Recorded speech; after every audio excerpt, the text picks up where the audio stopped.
नमस्कार दर्शकों, मैं चेतना हरियाणा स्वाभिमान में आप सभी का तहे दिल से स्वागत करती हूँ। राजनीति पर चल रहे मुख्य हालातों पर आज वरिष्ठ पत्रकार बलराम शर्मा जी से हम कुछ चर्चा करेंगे। आइए जुड़ते हैं बलराम सर जी के साथ। जी नमस्कार। नमस्कार सर। सर मेरा आपसे पहला सवाल ये है, राज्यसभा सांसद कृष्ण लाल पंवार ने उपराष्ट्रपति को इस्तीफा दिया, इसके पीछे का क्या कारण है? चेतना जी, जो कृष्ण पाल जी हैं, क्या नाम बोला था आपने?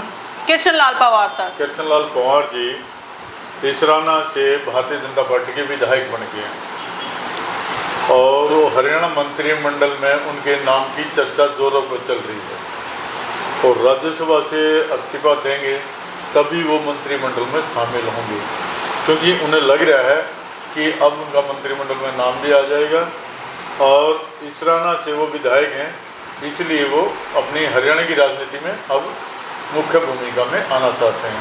2014 में भी कृष्ण पाल मंत्री रहे हैं मनोहर लाल खट्टर सरकार में भी, लेकिन बीच में वो राज्यसभा में चले गए थे और ये ही हालात हैं कि वो मंत्रिमंडल में उनका नाम शामिल हो सकता है, इसलिए उन्होंने अपना राज्यसभा से रिजाइन दिया। अच्छा सर, ये राज्यसभा की जो सीट खाली हो चुकी है, अब कौन हो सकता है इस रेस में शामिल? आपको क्या लग रहा है? इस रेस में देखिए, भारतीय जनता पार्टी कभी भी किसी भी नए चेहरे को शामिल कर सकती है, लेकिन मुख्य रूप से जो मुझे लग रहा है इसमें भारतीय जनता पार्टी के जो प्रदेश अध्यक्ष हैं मोहनलाल बामरोली, उनका नाम हो सकता है।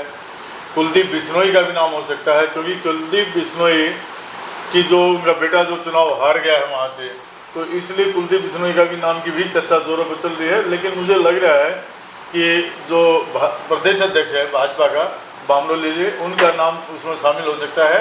उनके जो संबंध हैं और नायब सैनी से भी अच्छे संबंध हैं और मनोहर लाल खट्टर से भी उनके अच्छे संबंध हैं और भारतीय जनता पार्टी सत्ता में उनके नेतृत्व में आई है, क्योंकि पार्टी के प्रदेश अध्यक्ष वो थे। हालांकि नायब सैनी भी मुख्यमंत्री थे, लेकिन केंद्रीय नेताओं से अब उनके ताल्लुकात अच्छे हो गए हैं। कहीं न कहीं मुझे लग रहा है कि बामरोली का नाम भी राज्यसभा की सीट के लिए आ सकता है। सर मेरा तीसरा सवाल आपसे है, दीपक बावरिया हरियाणा कांग्रेस के प्रभारी हैं, उन्होंने राहुल गांधी से इस्तीफा देने की बात कही है, इसके पीछे क्या कारण हो सकता है? देखिए, इसके पीछे क्या है, दीपक बावरिया, कुमारी सैलजा पहले भी कह चुकी है कि दीपक बावरिया और भूपेंद्र सिंह हुड्डा के आपसी संबंध अच्छे थे और कुमारी सैलजा उनसे पिछले कई दिनों से बातचीत भी उनकी आपस में नहीं थी, क्योंकि कुमारी सैलजा लगातार ये कह रही थी कि वो हरियाणा में सबको साथ लेकर नहीं चल रहे, वो केवल एक तरफा चल रहे हैं। और जो कांग्रेस की दुर्गति, जो हार हुई है, उसको महसूस करके उन्होंने अपना रिजाइन दिया तो नहीं है, लेकिन उन्होंने अपनी रिजाइन की पेशकश करी है राहुल गांधी के सामने।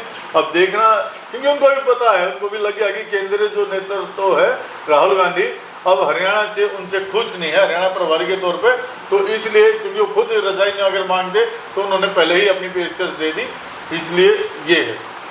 विधानसभा के विपक्ष के नेता कौन हो सकते हैं, जबकि भूपेंद्र हुड्डा पर तो कई तरह के सवाल भी उठ रहे हैं? अच्छा सवाल है आपका, भूपेंद्र सिंह हुड्डा, क्योंकि वही आ जाते हैं, बावरिया वाली बात भी आ जाती है, क्योंकि कांग्रेस हाईकमान ने पूरी तरह से हरियाणा में भूपेंद्र सिंह हुड्डा को फ्री हैंड दिया हुआ था और जो लोग चर्चा कर रहे थे कि भूपेंद्र सिंह हुड्डा ने 72 से 78 सीटें भी इसमें विधानसभा में जो अपना प्रतिनिधित्व कांग्रेस की टिकटें ने बांटी थी, लेकिन आई 37 सीटें हैं, क्योंकि सभी फोकस, अब कोई तो कह रहा है कि कांग्रेस सेंटर जो है हाईकमान, उसको गुमराह किया दीपक बावरिया ने और इन्होंने प्रदेश अध्यक्ष ने भी।